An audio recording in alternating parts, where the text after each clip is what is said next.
Здравствуйте, уважаемые зрители! Тема сегодняшнего видео – небольшое сравнение рабочего процесса с электродами ОЗС-4, рутиловое покрытие Магнитогорск, и электроды ОНИ 1355, основное покрытие тоже Магнитогорск. Я наглядно покажу разницу рабочего процесса с этими и с этими электродами. Один и тот же сварочный аппарат Элитех.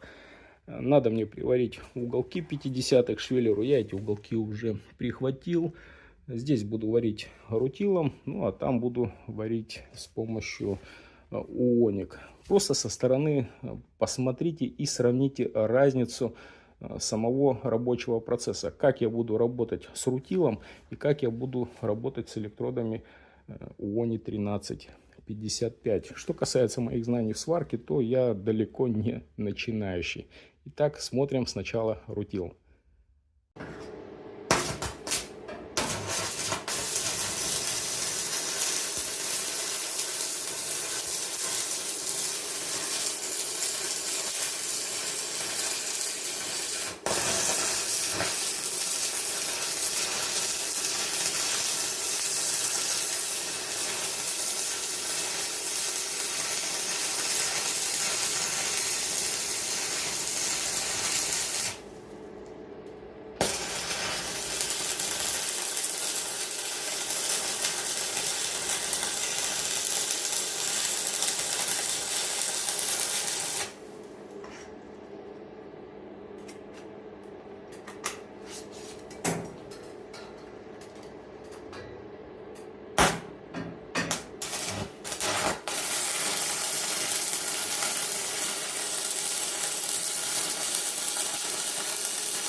Ну а теперь УОНИ 1355.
Давайте посмотрим, что получилось.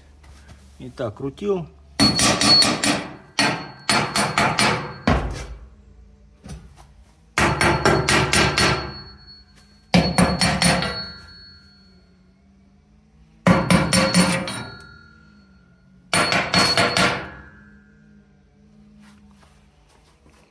Посмотрим ООНи 1355.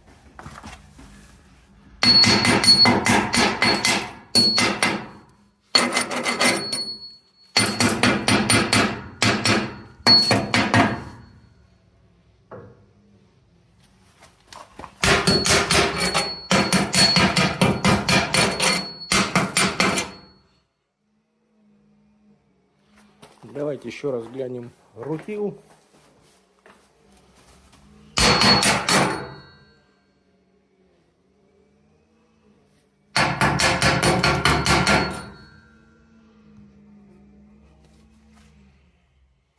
Ну, я не знаю, кто-то заметит разницу по сварочным швам.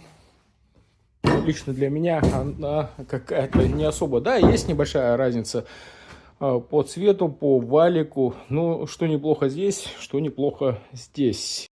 Давайте подытожим. Но хотел бы сказать сразу, что ту работу, которую я выполнял, это самая простейшая работа в сварочном деле, проще просто некуда. Это горизонтальное положение, это хорошая толщина стали. У меня нет никаких проблем со сварочным аппаратом. Здесь достаточно ампер для этого диаметра электрода 3 мм. Есть запас даже на 4. Нет никаких проблем с подключением. И несмотря на это все, я думаю, внимательный зритель обратил внимание на то, что с ООНи 1355 не было работы чуточку посложнее, чем с УЗСом. С УЗСом работа шла быстрее и комфортный розжиг. Что касается ООНи, здесь основные проблемы именно на розжиге электрода, как на первый розжиг, на холодную, так и какие-то последующие на горячую.